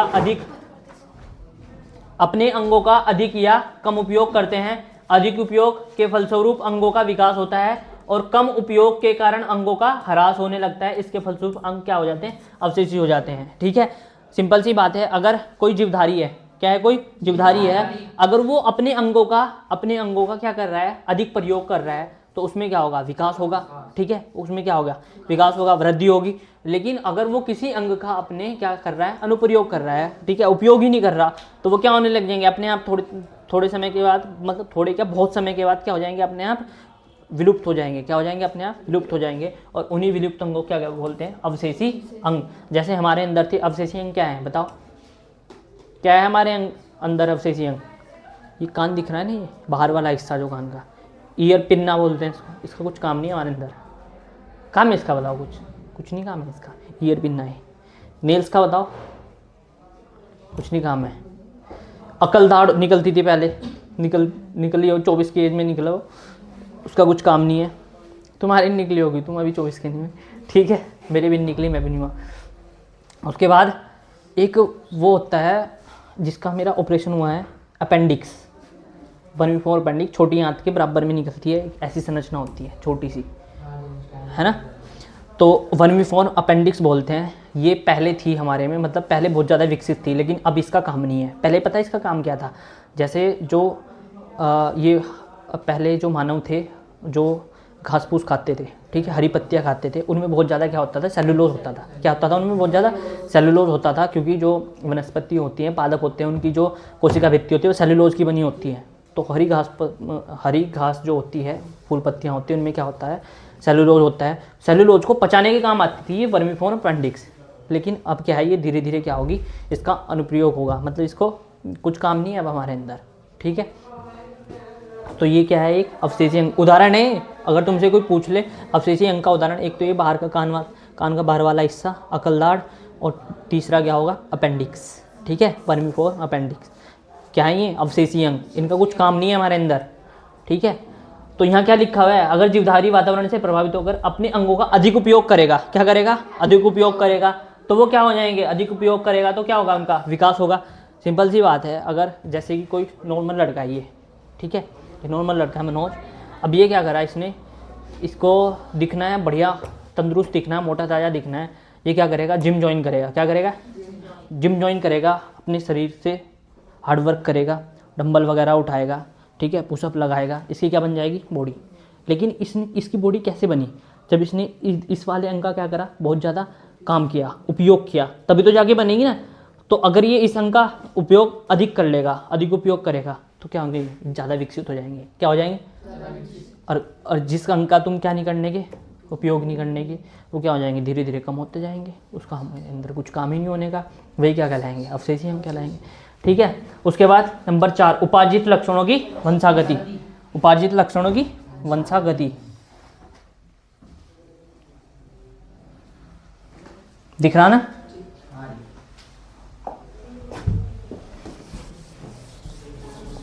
नंबर 4 क्या है, उपार्जित लक्षणों की वंशागति।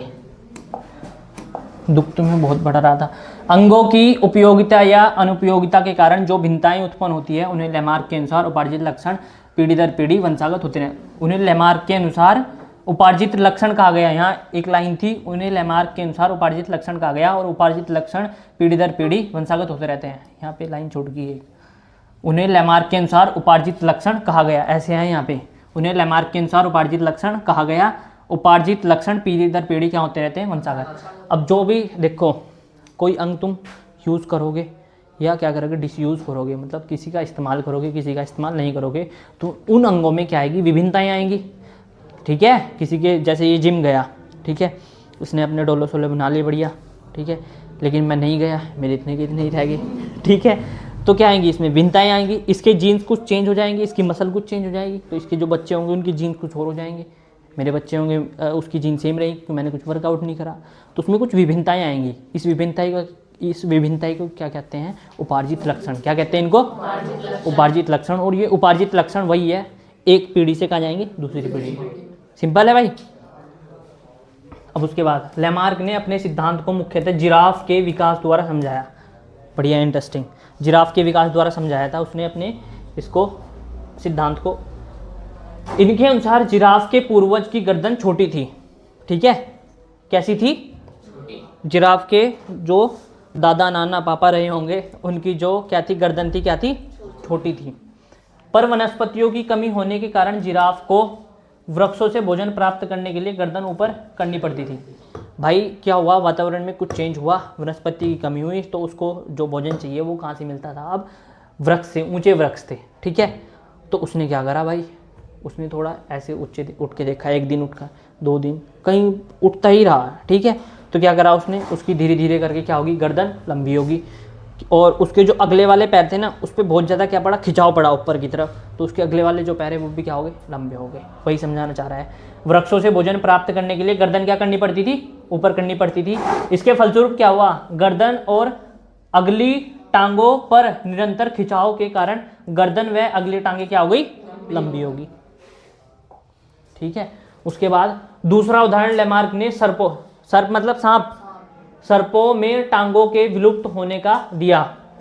सांप में पहले टांग होती थी, ये कहना चाह रहा, सांप में क्या होती थी पहले, टांग। क्या सच है ये, सच है ये, सच है क्या ये है, सांप में पहले टांग होती थी, क्या सच है ये है? और क्या सुन रही तू हाँ, पहले टांग होती सांप में, सच है, सच है।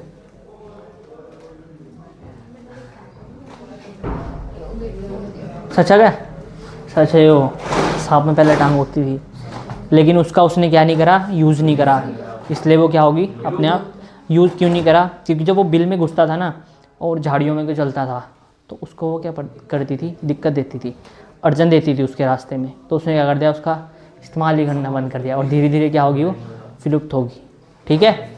इसलिए तुम अगर कुछ दिन नहीं बोलोगे ना, गुम हो जाओगे, ठीक है। दिनों की नहीं प्रक्रिया है ये, बहुत सालों की प्रक्रिया होती है, ठीक है भाई।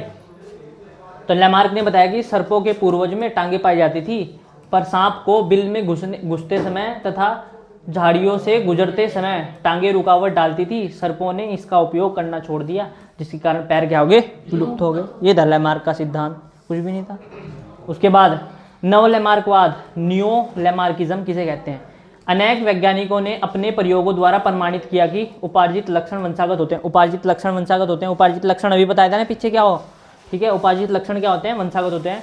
उन्होंने बताया कि वातावरण के परिवर्तन के कारण, वातावरण में कुछ परिवर्तन होगा, जीवों के शरीर में क्या होंगे, भौतिक और रासायनिक परिवर्तन। भौतिक परिवर्तन होंगे और क्या होंगे, रासायनिक। रासायनिक मतलब अंदर और भौतिक मतलब बाहर की तरफ कुछ परिवर्तन होंगे, ठीक है, जो वंशागत होकर नई पीढ़ी में जाएंगे, नई पीढ़ी में पहुंच जाएंगे। जो लक्षण तुम्हारे अंदर होंगे वो कहाँ पहुंच जाएंगे, नई पीढ़ी में पहुंच जाएंगे। लैमार्क को नया स्वरूप देने वाले वैज्ञानिक ने इसे क्या कहा था, नव लैमार्कवाद। मतलब लैमार्क की थ्योरी जिसने प्रूव करी थी, जिन वैज्ञानिकों ने, उन वैज्ञानिकों ने लैमार्क की थ्योरी क्या कहा था, नव लैमार्कवाद। क्या कहा था, ठीक है। पीडीएफ तुम्हारे ग्रुप में भेज दी जाएगी।